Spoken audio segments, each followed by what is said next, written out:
Après, on les voit qui se manifestent de plus en plus précisément. On a la spiritualité de Saint Augustin. Saint Augustin qui dit « je crois parce que c'est absurde », et qui dit « puisque c'est absurde, ben, on a juste à avoir la foi ». Donc Saint Augustin trace vraiment un sillon pour les chrétiens suivants qui vont énormément dire il faut avoir la foi, c'est les mystères de Dieu, ça veut dire on n'en sait rien, mais de toute façon il n'y a rien à comprendre, on a juste à croire. Ils amènent un état de conscience dans leur religion qu'ils appellent le christianisme. Et en faisant ça, quelque part, ils trahissent leur maître, Jésus, parce que c'est pas du tout ça. Jésus amenait un enseignement de conscience, de discernement, de distinction, d'individualisation. Et eux disent aux foules, non, vous inquiétez pas, vous avez juste à croire en Jésus. Qu'est-ce que ça veut dire? On ne sait pas. Vous serez sauvés. Qu'est-ce que ça veut dire? On ne sait pas. Augustin aurait donc dit « je crois parce que c'est absurde ». Bon, c'est pas de chance, mais cela semble être Tertullien et pas Augustin qui répond cela aux hérétiques de son époque. La formule est percutante et il convient de la contextualiser pour la comprendre.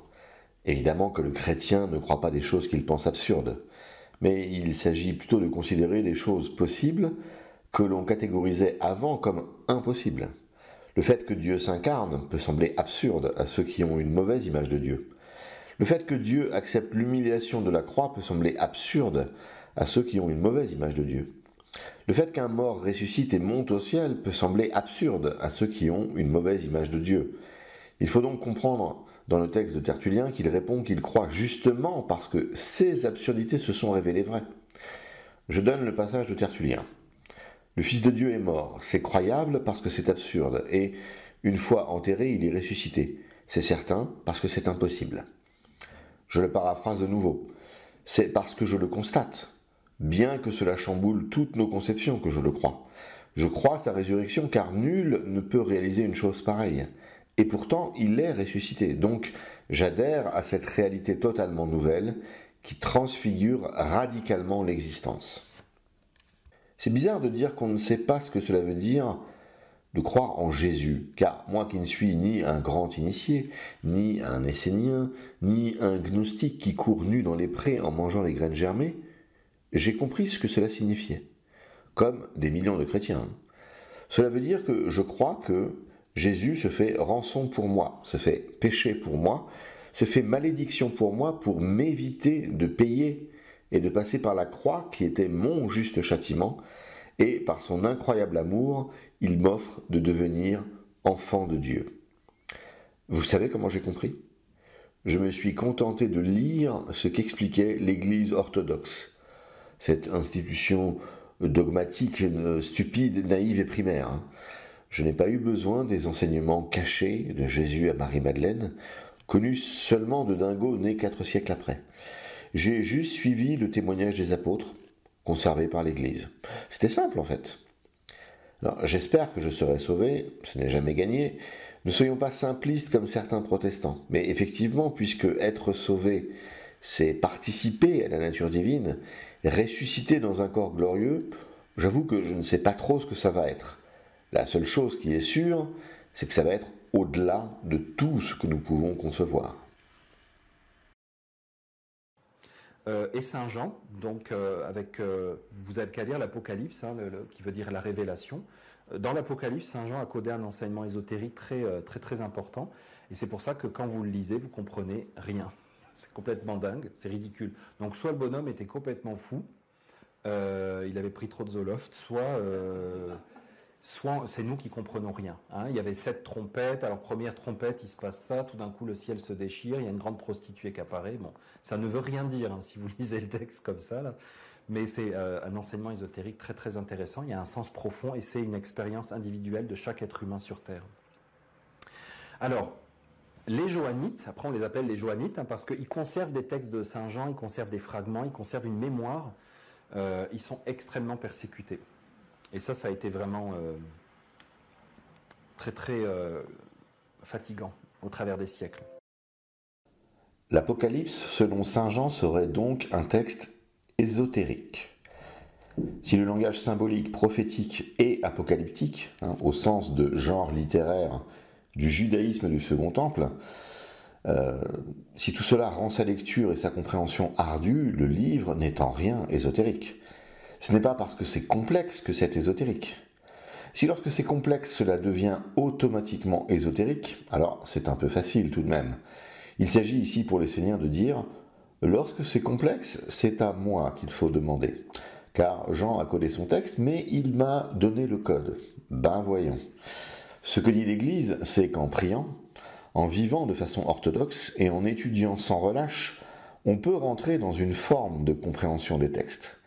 Voyons plutôt l'Apocalypse selon saint Jean comme un ouvrage auquel on ne peut s'attaquer que lorsque l'on a une solide connaissance biblique. On ne fait pas Roland-Garros quand on vient juste de démarrer le tennis, ni le Tour de France cycliste lorsqu'on vient de recevoir son premier vélo. Ces images sont maladroites, mais suffisantes pour montrer que le conférencier se trompe totalement ici. On peut comprendre ce que dit Jean si on a les références bibliques.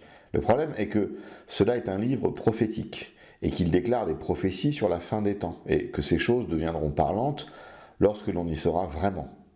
Par exemple, le fait de ne rien pouvoir acheter ou vendre semblait quelque peu exagéré en termes de logistique pour la bête de l'Apocalypse. Depuis que nous avons l'instauration mondiale, certes avortée, certes mise en échec, d'un pass sanitaire pour le Covid-19, nous avons déjà une idée plus précise de ce que cela pourrait être et de comment la technologie, que les pères n'ont jamais connue, va probablement aider la bête à mettre en place sa domination infernale. Ceci n'était probablement qu'une répétition générale, un premier essai. L'existence des Johannites, je reprends ici le terme de l'Essénien, n'est absolument pas attestée ou documentée. L'Église n'en parle pas, les historiens n'en parlent pas. Même les PhD, qui s'intéressent à ces textes en dehors de l'Église, n'en parlent pas. Certains spécialistes débattent simplement du fait de savoir si Saint Jean avait une communauté autour de lui ou si c'était plutôt un solitaire. La chose la plus audacieuse qui ait été publiée par ces PhD est que Jean, pêcheur de Galilée et fils de Zébédée, n'est l'auteur d'aucun texte attribué à Saint Jean. Mais l'histoire parallèle dont fait mention notre Essénien québécois, personne n'en a jamais parlé. Nous sommes donc une fois de plus très certainement dans le fantasme historique complet.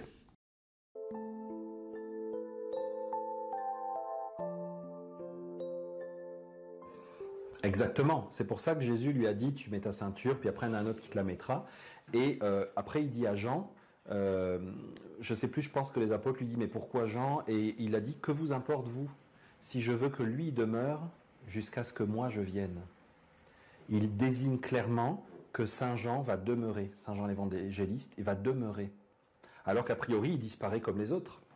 Donc il y a constamment une résurgence du johannisme, de la vision ésotérique, intérieure, intelligente, cultivée, allumée, consciente de ce christianisme, cette recherche de Jésus, du Christ intérieur, cette lecture de la vie de Jésus, mais d'une façon qu'on s'approprie la vie de Jésus. Donc elle ressort sous plusieurs noms. Vous avez Plotin, lui qui a énormément travaillé, en tout cas, l'heure passe vite, là je ne vais pas tout vous détailler. Mani, qui a été un être exceptionnel, qui est né au 5e siècle, qui a vécu dans une communauté d'Esséniens, qui méditait justement sur ce Christ à l'intérieur, sur Dieu à l'intérieur de soi et tout ça, puis qui a apporté une spiritualité incroyable. Lui il a d'abord écartelé, après on a frappé son crâne, on l'a décapité, on a frappé son crâne, on a enlevé sa cervelle, on a mis du sable à l'intérieur parce qu'on voulait absolument que la mémoire de Mani soit dissoute à tout jamais et que plus jamais les paroles qu'il a dites soient prononcées. Ça vous donne une idée de la motivation. Donc aujourd'hui, il reste quelques fragments de Mani alors qu'il avait créé une religion entière pendant sa vie. Donc l'Église, l'Empire romain s'effondre, devient un cadavre vivant, l'Église rentre à l'intérieur dans ce cadavre et puis commence à le faire vivre avec une religion et une politique chrétienne basée sur la vie de Jésus. Et évidemment, pour imposer son pouvoir, l'Église détruit systématiquement tous ceux qui vont dire attendez, moi j'ai un manuscrit, Jésus il n'a jamais dit ça, ou au contraire il dit autre chose. Alors au lieu de dire oui, Jésus il peut dire une chose et son contraire parce qu'il parlait avec des gens. Donc des fois il disait une chose, puis après il la montrait sous un autre jour. C'est relatif, on peut penser, on peut discuter, on peut réfléchir ensemble. Non, c'est moi qui vous dis qu'est-ce qu'il faut penser, puis ça finit là. Donc tous ceux qui avaient d'autres manuscrits, d'autres possibilités, tout ça, c'était fini. Ils ont très très mal fini. Donc il y a une uniformisation de la religion parce qu'elle devient un instrument politique. Donc on ne parle plus de spiritualité, de vie intérieure, d'état de conscience, on oublie tout ça. On crée un instrument de pouvoir politique et de contrôle mental. Alors bien sûr, pour ça, il faut créer un Jésus très très loin de la réalité, inhumain, très très abstrait, qui vole, puis qui n'a rien à voir avec les humains et nos problèmes. Puis nous, on n'a pas de chance, on est des pécheurs, donc on se débrouille. Il nous refait le coup des manuscrits alternatifs et sur le droit que nous avons de discuter à l'infini de qui était Jésus. Mais comme je l'expliquais plus avant, ce droit n'existe pas chez les gens sérieux. Jésus a confié son Église à des gens sélectionnés. Il les a choisis en personne. Il leur a transmis un enseignement. Ces personnes ont à leur tour créé des communautés, confié la direction spirituelle à des gens choisis et formés. Le christianisme se définit exclusivement par le témoignage de ces personnes-là. Les témoignages, les textes que nous refusons et avec lesquels il n'est pas besoin de discuter, sont ceux que le conférencier voudrait voir pris en compte. Mais justement, ce n'est pas possible, car l'histoire de l'Église ne nous a pas témoigné de cela. L'Église a produit ses propres textes, formulé sa doctrine, structuré sa pratique, et s'est organisée pour être le témoin de la vérité. Bon, je ne relève pas l'insulte de l'absence de vie intérieure qu'aurait notre christianisme par rapport à ce christianisme contrefait. Ces vieilles lunes gnostiques font pâle figure par rapport à l'enseignement originel. Nous les surpassons en toutes choses. La profondeur de nos prières, la stature de nos liturgies, la splendeur de nos musiques, la beauté de nos architectures, le génie de nos écrits, tout vous surpasse. Vous êtes ridicules avec vos graines germées. Nous avons toute une tradition millénaire de jeûne, de carême, d'exercices ascétiques alimentaires à côté desquels vous faites pâle figure. Vous parlez de vie intérieure, mais avez-vous déjà parlé avec un spirituel chrétien? Avez-vous déjà lu les grands textes spirituels chrétiens? Connaissez-vous les dires des pères du désert, ces textes que nous devons à des gens qui ont passé des décennies dans le désert d'Égypte, à ne manger pratiquement rien, à prier continuellement? Ces gens-là ressuscitaient les morts parfois. Vous pouvez juste nous faire mourir de rire ou d'ennui selon le tempérament. Plus grave, vous hypothéquez le salut de ceux qui vont prêter une autorité et un intérêt à vos paroles, ce qui justifie cette réponse. Alors il y a des failles successives dans l'histoire, sur des siècles. Vous voyez les manichéens, ça part de là-bas, Mani, je vous ai parlé de Mani, il y a eu les nestoriens aussi qui ne sont pas sur la carte. En Turquie, les Pauliciens, tout ça c'est des réincarnations, des remanifestations de la même chose. C'est un état de conscience essénien, ce sont des écoles, des manifestations de l'état de conscience essénien, avec des siècles. Et vous voyez l'espèce de voyage, parce qu'à chaque fois ils se font chasser. Ils se font pourchasser, donc ils se déplacent. Au début, les manichéens, vous les voyez à cette époque-là. Alors, on parle du 3e au 8e siècle. Après, ils se déplacent vers l'actuelle Turquie. Après, vous avez les Bogomiles ici dans ces régions. Finalement, on les chasse. Donc, ça donne les Cathares en France. Alors là, il y a carrément une croisade qui est lancée par l'Église contre les Cathares. On estime qu'il y a minimum des centaines de milliers de civils qui ont été assassinés. Il y en a qui avancent le chiffre d'1 million, ce qui à l'époque est énorme parce qu'il n'y a pas beaucoup de population. Encore une fois, je vous parle de nous. C'est nos ancêtres qui ont vécu cela. Vous avez peut-être des ancêtres cathares, ok ? Les ancêtres cathares, qu'est-ce qu'ils faisaient ? C'était très intéressant. Ils avaient des textes des évangiles et puis ils disaient tu parles quelle langue ? Tu parles québécois ? Tiens, je vais te traduire en québécois ce qu'a dit Jésus. Puis regarde, on va le lire ensemble. Tu vois, il a dit ça, il a dit ça. L'Église capotait complètement parce qu'à l'époque, c'était juste le latin. Et il n'y avait que les prêtres qui pouvaient lire la Bible et qui savaient ce qu'il y avait dedans. Puis les autres n'avaient pas besoin de le savoir ni de le lire. Donc là, qu'on se mette à expliquer la vie de Jésus et l'enseignement de Jésus à n'importe qui, là, ça ne marchait pas du tout. Donc vous avez une illustration d'époque qui montre ce qu'on faisait à ces gens-là, des bûchers.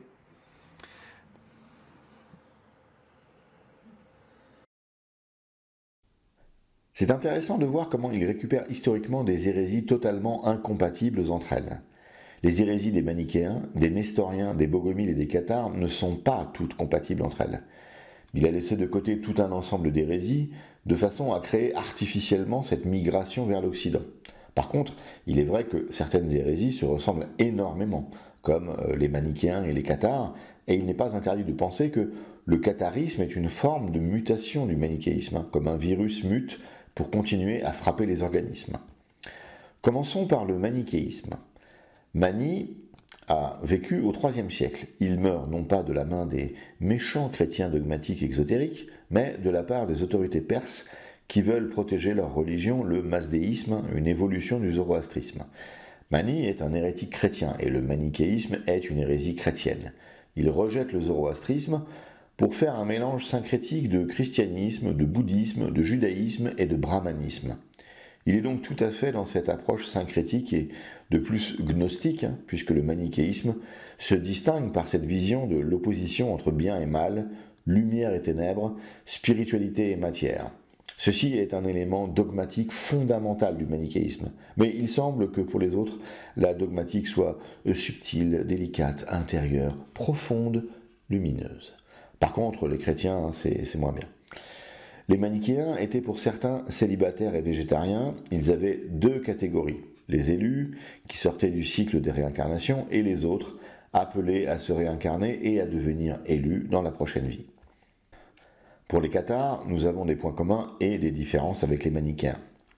Le catharisme étant un phénomène occidental et historiquement dans l'époque du schisme catholique romain, nous n'avons que des textes et des opinions émanant du monde catholique romain. Ce qui semble faire consensus chez ceux qui s'intéressent à ce sujet est qu'il s'agit d'une religion très ascétique. Comme dans le manichéisme, il y a deux niveaux. Les croyants et les parfaits cathares font écho aux auditeurs et aux appelés du manichéisme. Les cathares parfaits ne se marient pas, ne procréent pas, sont végétariens et s'interdisent toute parole haineuse. Ils croient en la réincarnation, ils mettent un accent particulier sur le bien-être animal. Là où le catharisme met quelque peu à mal la façon dont notre Essénien voit la spiritualité et que leur compréhension de Dieu est la suivante. Dieu est inconnaissable, inaccessible et absent de ce monde. Pourtant, notre conférencier nous disait que ce Dieu lointain, résultat de l'aventure mosaïque, était le contraire de ce qu'il fallait faire. Et les cathares étaient parmi ceux qui revenaient à la réalité. On voit en fait que pour le conférencier, le seul point commun est d'avoir été rejeté et catégorisé hérésie par l'Église ou par les catholiques romains. Un point qu'il devrait préciser à son auditoire, les cathares interdisaient toute pratique sexuelle. Le seul point positif du catharisme est d'avoir voulu proposer la Bible dans la langue parlée par les gens. Notre Essénien considère que ceci était alors interdit par l'Église parce qu'il pense que l'Église, ce sont les catholiques romains.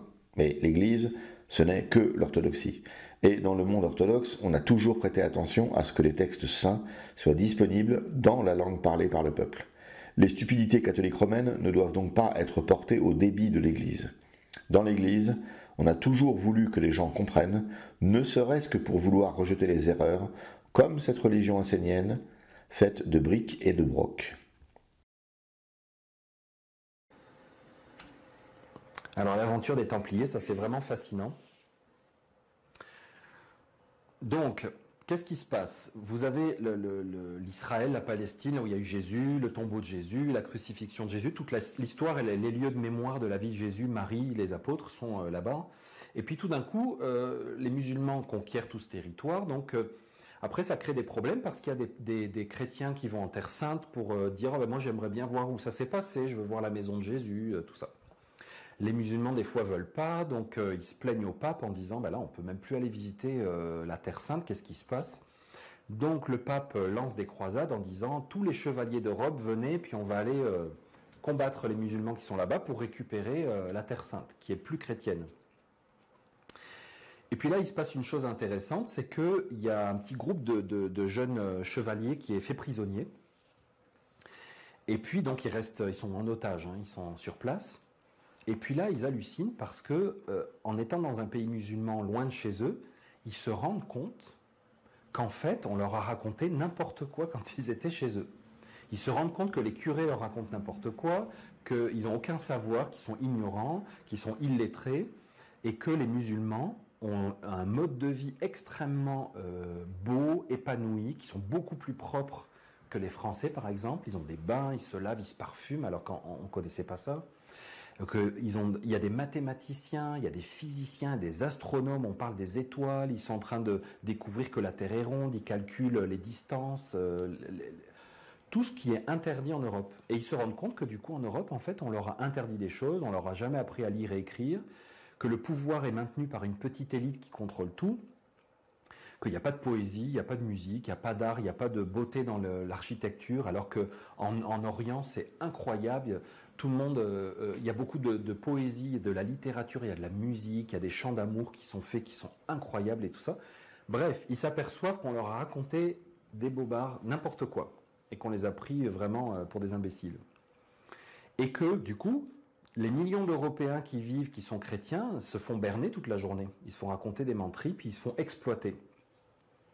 Donc, ils sont faits prisonniers pendant plusieurs mois, donc ils ont le temps aussi de lire des livres, de lire des manuscrits, ils ont accès à beaucoup d'informations qu'ils n'avaient pas avant. Et donc, ils font un pacte. Ils sont 9 dans une prison, et ils se jurent ensemble de rester unis pour délivrer l'Europe. Et leurs frères et sœurs chrétiens, de les délivrer de l'oppression. D'accord ? Donc, ils s'organisent. Et très rapidement, ils vont voir le pape en disant « Ok, ben on va faire un ordre, on sera comme des soldats, mais des moines aussi, puis on va délivrer le passage des pèlerins vers la Terre Sainte. » Pour eux, là, être un pèlerin qui va vers la Terre Sainte, c'était quelque chose d'intérieur. Je suis moi-même un pèlerin dans ma vie intérieure et je vais vers la Terre Sainte à l'intérieur de moi. Et ils voyaient que l'Église empêchait les gens d'accéder juste aux paroles de Jésus.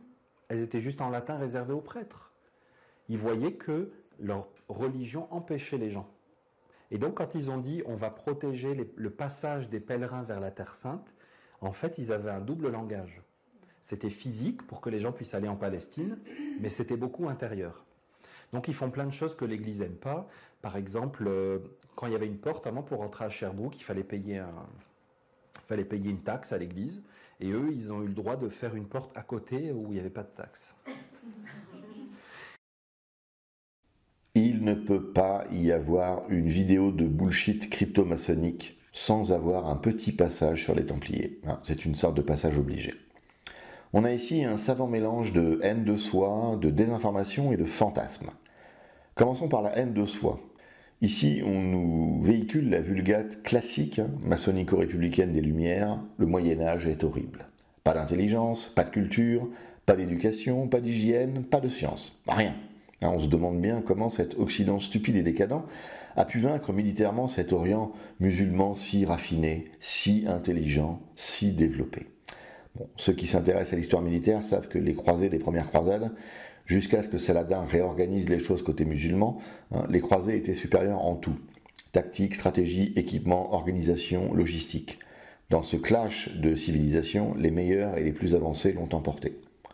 S'il y a quelque chose à reprocher aux croisés, c'est de ne pas avoir aidé l'Orient byzantin comme il le fallait, et d'avoir voulu supplanter l'Orient chrétien pour le vassaliser, ce qui a entre autres conduit à la chute de Constantinople quelques siècles plus tard. Ensuite, on pourra simplement questionner la logique élémentaire des affirmations de notre Essénien.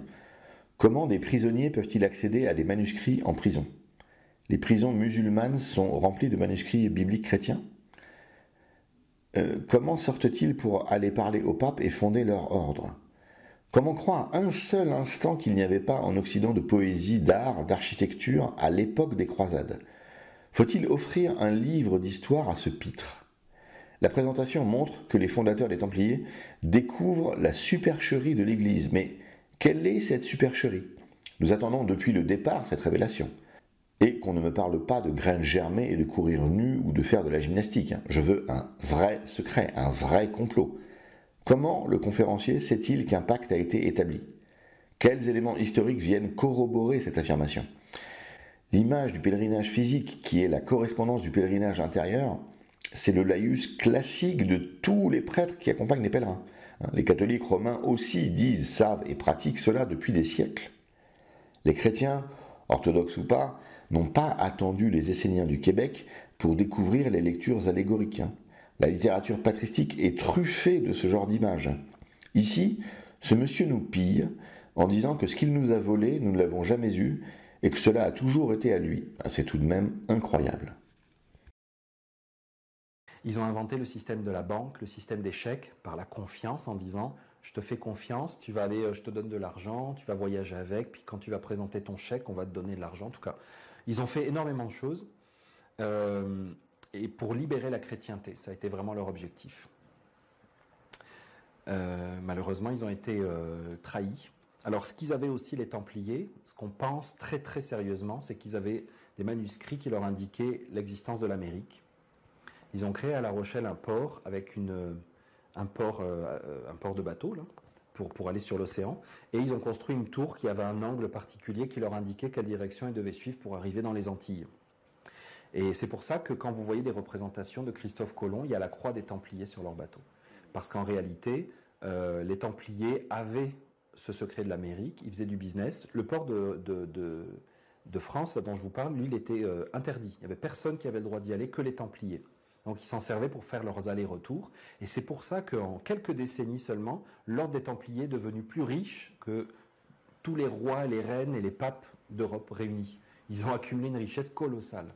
Oui, parce qu'il y avait beaucoup de gens qui donnaient de l'argent, mais quand même, c'était irrationnel. En fait, c'est qu'ils ramenaient de l'or d'Amérique.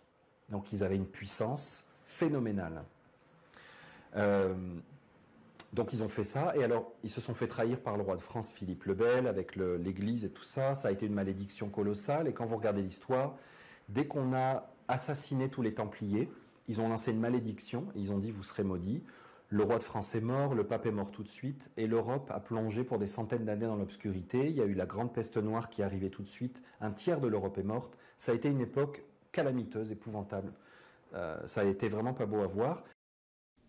Les Templiers inventent la banque. Cette affirmation, donnée de façon positive, donnée sur un ordre vu également positivement par le conférencier, est tout à fait saisissante. L'ordre du Temple est créé quelque temps après la première croisade par des nobles français. À ma connaissance, aucun n'a jamais été dans les geôles musulmanes. Ceci est une innovation romanesque et pas une information historique. Les Templiers sont à la croisée des deux vies les plus nobles possibles en Occident à cette époque, moines et chevaliers. Les nobles qui avaient été en croisade n'avaient pas tous été fidèles à leur serment et n'avaient pas respecté les volontés du pape et ce qui avait été convenu avec Byzance, principalement ne pas fonder de royaume latin en Orient. Il est donc probable que les catholiques romains ont voulu mettre en place des gens plus désintéressés, des moines donc, et avec des compétences militaires, des chevaliers donc.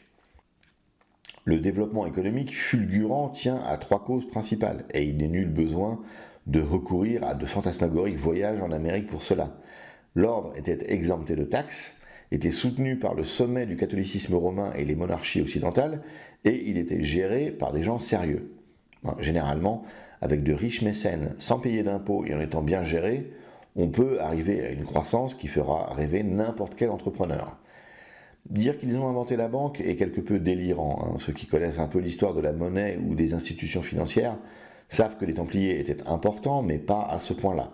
Par contre, dire qu'ils ont inventé la banque sur un mode admiratif, cela interroge sur les ressorts profonds de notre essénien. L'histoire de cette malédiction est une légende historique persistante et sans fondement. Cela a donné une merveilleuse série romanesque puis télévisée française, Les Rois Maudits, mais cela n'est pas historiquement vrai. La chute de l'ordre du Temple dépasse largement le cadre de cette vidéo. Il est difficile de savoir si les accusations de blasphème et de sodomie étaient réelles ou imaginaires pour faire tomber l'ordre. Les relations avec le roi de France et les Templiers, en tant qu'institution financière, étaient houleuses. Ceci peut expliquer cela.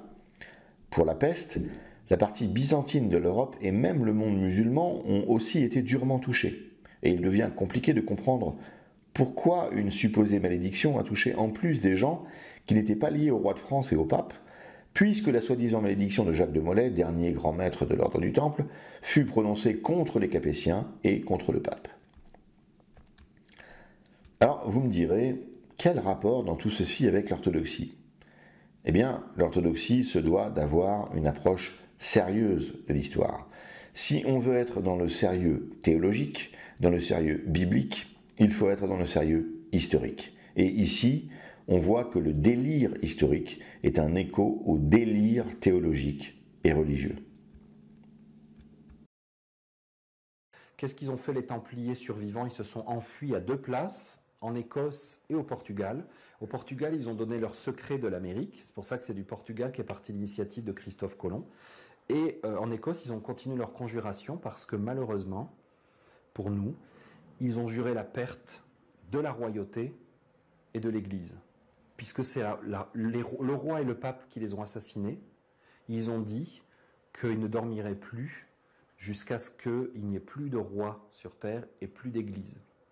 Donc, ils ont créé la franc-maçonnerie rite écossais en Écosse, qui a travaillé dans le secret jusqu'à la Révolution française, et qui a déchristianisé la France et assassiné la lignée des rois qui avaient tué les Templiers. Et cette onde de choc continue aujourd'hui dans nos sociétés, c'est une déchristianisation générale de nos sociétés. Et bien sûr, la naissance de la démocratie qu'on appelle aujourd'hui.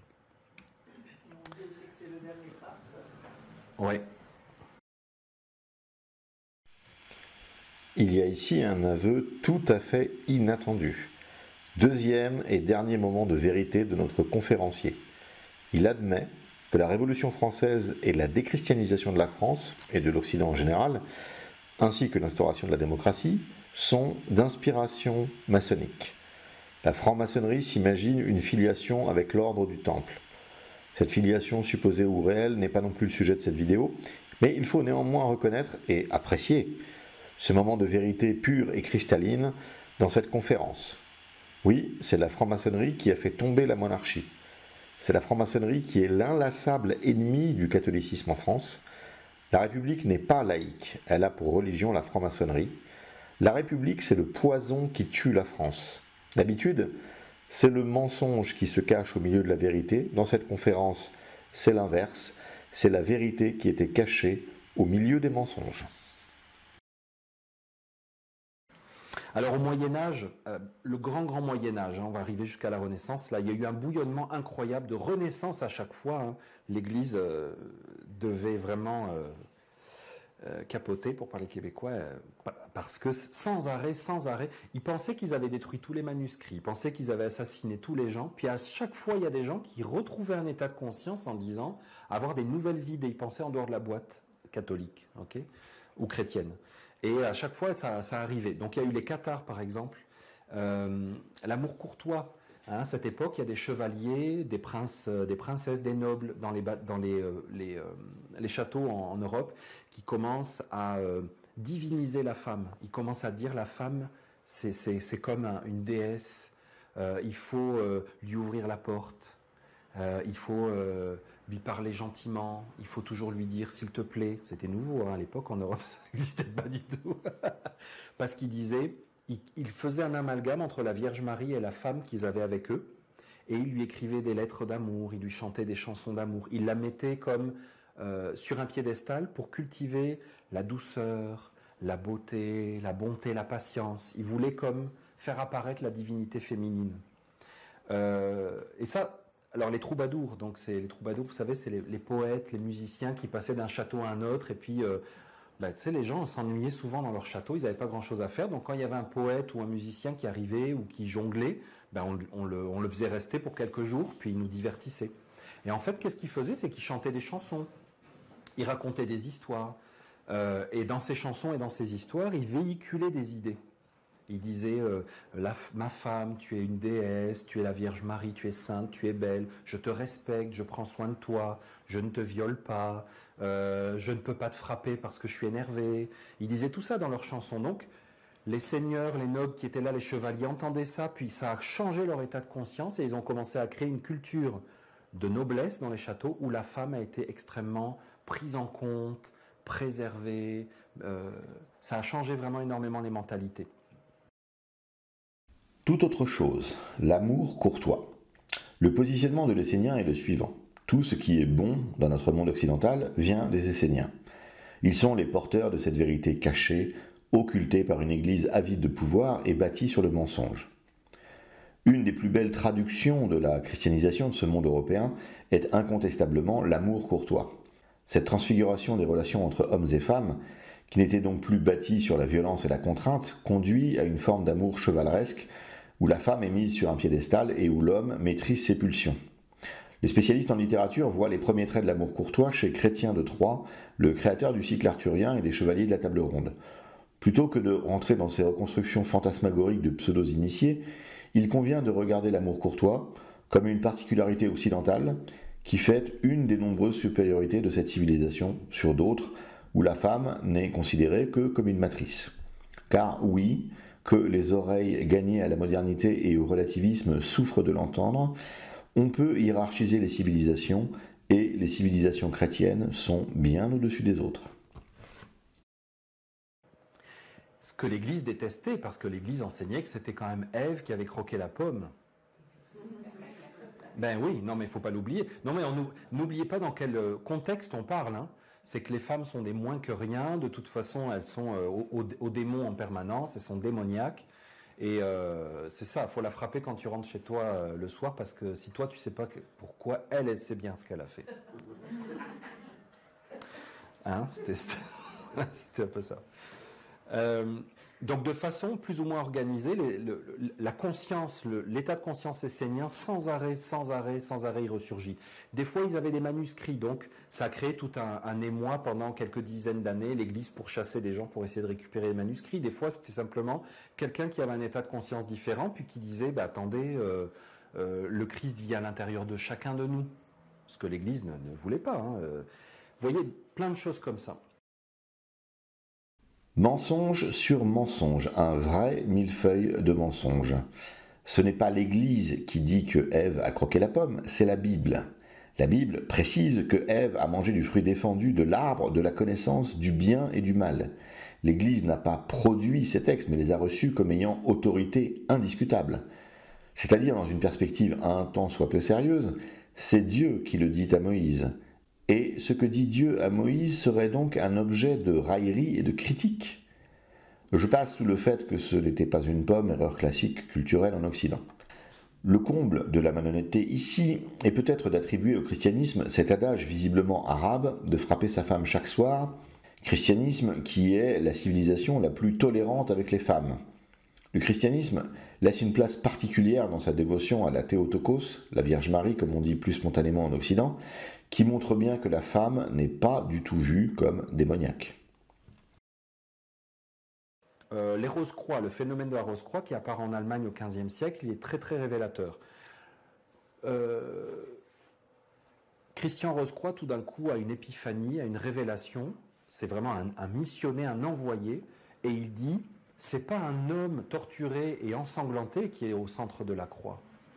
La croix, elle est à l'intérieur de moi, et je dois faire fleurir une rose au milieu. Je dois faire fleurir un amour supérieur. Je dois grandir à l'intérieur de moi pour être capable de faire fleurir un état de conscience supérieur. Et en faisant ça, il voyage dans tout le bassin méditerranéen et il répand un enseignement complètement différent, qui a eu des impacts colossaux. Toute l'alchimie, les bâtisseurs de cathédrales qui se sont mis à travailler avec le nombre d'or pour bâtir des cathédrales et tout ça, ça vient de cet aspect-là. Donc je vous en ai mis quelques illustrations ici. Donc il y a beaucoup de choses aujourd'hui qui viennent de cette époque-là. Beaucoup. Les Rose-Croix sont un sujet moins classique du petit occultiste illustré, mais qui méritait d'avoir sa place au panthéon des erreurs. Il est intéressant de voir comment les Rose-Croix nous proposent, et notre Essénien approuve bien évidemment, de remplacer le Christ en croix par autre chose. Si vous regardez concrètement de quoi il s'agit, nous avons affaire ici, ni plus ni moins, à un refus du sacrifice du Christ, et nous sommes invités à le remplacer par une démarche intérieure, blablabla. Donc concrètement, la personne qui fait cela refuse que le sang du Christ fasse la complète expiation des péchés dont il se sera inévitablement rendu coupable au long de son parcours ici-bas. Quand on analyse la chose d'un point de vue chrétien, c'est une absurdité, un suicide existentiel. Inutile de développer plus avant l'histoire et le développement de cette énième alternative à l'Église. À partir du moment où c'est une alternative à l'Église, c'est sans intérêt. Alors à l'époque moderne, il y a une résurrection très très intéressante. Nous on le met en relation avec Jésus César. Vous vous souvenez, là, ce moment de l'équilibre, on pourrait dire aussi Ramsès Akhenaton. Okay, deux états de conscience dans l'humanité qui s'affrontent. Il y a un choc majeur avec des hommes hors du commun. Deux hommes hors du commun dans les années 30, Peter de Nov, un mystique bulgare, donc dans les montagnes où il y a déjà eu des choses esséniennes, qui a été élevé de façon très très orthodoxe. Son père c'était un prêtre orthodoxe, donc il a été élevé avec les icônes, les prières et tout ça. Il est venu en Amérique, il a émigré, il a fait des études de médecine, puis il est reparti parce qu'il a senti que c'était pas du tout ce qu'il voulait faire. Et là, il s'en va dans les montagnes, il s'isole, et il retrouve un état d'être naturel, mystique dans la nature, d'une vie avec Dieu, d'un état de conscience divin dans la nature, et il dit, mais attendez, on est tous frères et sœurs, tous les humains sont des frères et sœurs, Dieu est dans la nature, Dieu est dans les lacs, Dieu est dans les sources, Dieu est dans les soleils, Dieu est partout. Donc il a un état de conscience. Et à cet état de conscience s'oppose, c'est un peu une caricature, mais c'est quand même réel si on les regarde les deux là, s'oppose l'état de conscience qui apparaît dans Adolf Hitler, mais pas que Hitler, dans tous ceux autour de lui. Nous devons maîtriser la matière, la science, c'est l'avenir. Par la science, nous allons vaincre la maladie, nous allons vaincre la mort, nous allons développer la science, nous allons avoir le pouvoir par la science, et nous allons pouvoir dominer le monde. Et les hommes ne sont pas frères, il y a des races, et on est tous séparés, et il y a des races supérieures, des races inférieures. Peter de Nov dit le contraire exact, et il dit tous les hommes sont frères. Vous voyez? Donc on a comme vraiment une polarisation de l'humanité à travers ces hommes-là. Tout l'enseignement de Peter de Nov, alors Peter de Nov meurt en même temps que Adolf Hitler, à la fin de la guerre précisément. Ce qui va donner Peter de Nov comme influence, parce que vous savez, quand il y a des êtres comme ça qui apparaissent, ils ont une influence, on pourrait dire qu'elle est comme très haut dans l'atmosphère, donc elle se répand beaucoup, et elle va retomber en fines particules partout. Et ça va donner comme des espèces de mouvements spontanés, de modes, de choses qui se passent.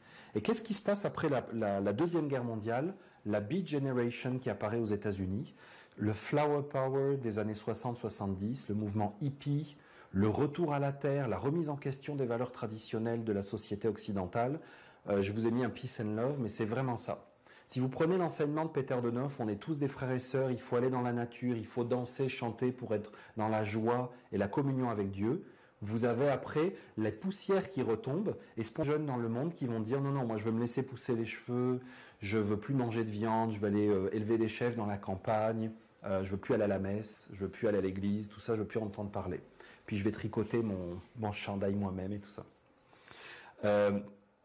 Et puis de l'autre côté, qu'est-ce que vous avez? Adolf Hitler a perdu la guerre, peut-être en apparence, mais ses idées ont conquis le monde. Et aujourd'hui, on vit dans des idées nazies. Adolf Hitler disait, il y a des races, il y en a qu'on doit éliminer parce qu'ils sont inférieurs et on doit sélectionner. Qu'est-ce qu'on fait dans l'agriculture? Qu'est-ce qu'on fait avec les animaux, avec les céréales, avec les fruits, avec les poissons? On les a sélectionnés parce qu'on préfère cela, on ne veut que cela, les autres on les élimine. Et maintenant, on est même à changer leurs gènes pour qu'ils soient encore mieux. Parce que nous, par la science, on va être plus fort et on va dominer le monde.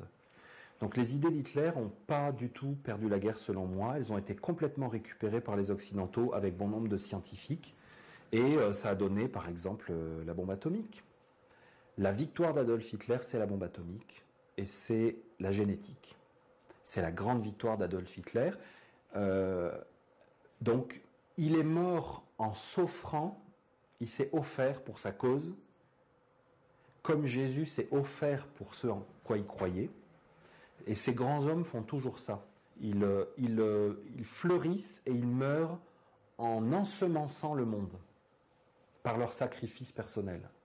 Et Hitler s'est sacrifié pour ces causes et elles sont largement dominantes aujourd'hui. Peter de Nov a beau avoir été élevé dans un contexte orthodoxe, avoir étudié la théologie orthodoxe, ce n'en est pas moins un hérétique. Comme tout bon ésotériste, il donne une lecture personnelle des textes bibliques, il n'explique pas la Bible, il fait coller le texte à ses présupposés. Bon, je ne suis pas sûr qu'on puisse vraiment mettre Peter de Nov comme inspirateur du mouvement hippie, ni comme opposé complet d'Adolf Hitler. Les deux étaient végétariens, par exemple. Le mouvement hippie a davantage une inspiration New Age et liée aux spiritualités indiennes. On peut rejoindre le conférencier pour dire que le nazisme n'a pas perdu la guerre. On peut d'une certaine façon considérer que le nazisme a sacrifié l'Allemagne pour arriver à ses fins. Il est intéressant de voir que, pour matérialiser cette victoire souterraine du nazisme, Les exemples choisis sont ceux des choix de semences agricoles et de sélection des animaux. La façon dont on extermine in utero tous les trisomiques nous semble bien plus appartenir à une vision eugéniste du monde, bien plus inquiétante et pécamineuse que la sélection des meilleures variétés de carottes. Cet affrontement caché d'Euneuf-Hitler, totalement bidon, ne doit pas cacher la véritable lecture de l'histoire que doit avoir le chrétien. L'affrontement est entre ceux qui participent à l'avènement du royaume et ceux qui luttent contre cet avènement. L'histoire du monde n'est que l'ensemble des turbulences avant le retour du Christ en gloire. Jésus n'est pas un envoyé parmi d'autres, il est la totalité de ce qui est nécessaire. Ceux qui s'opposent à ce retour peuvent parfois s'affronter entre eux, cela ne change rien au problème. L'histoire et la vie n'ont de sens que par rapport au Christ.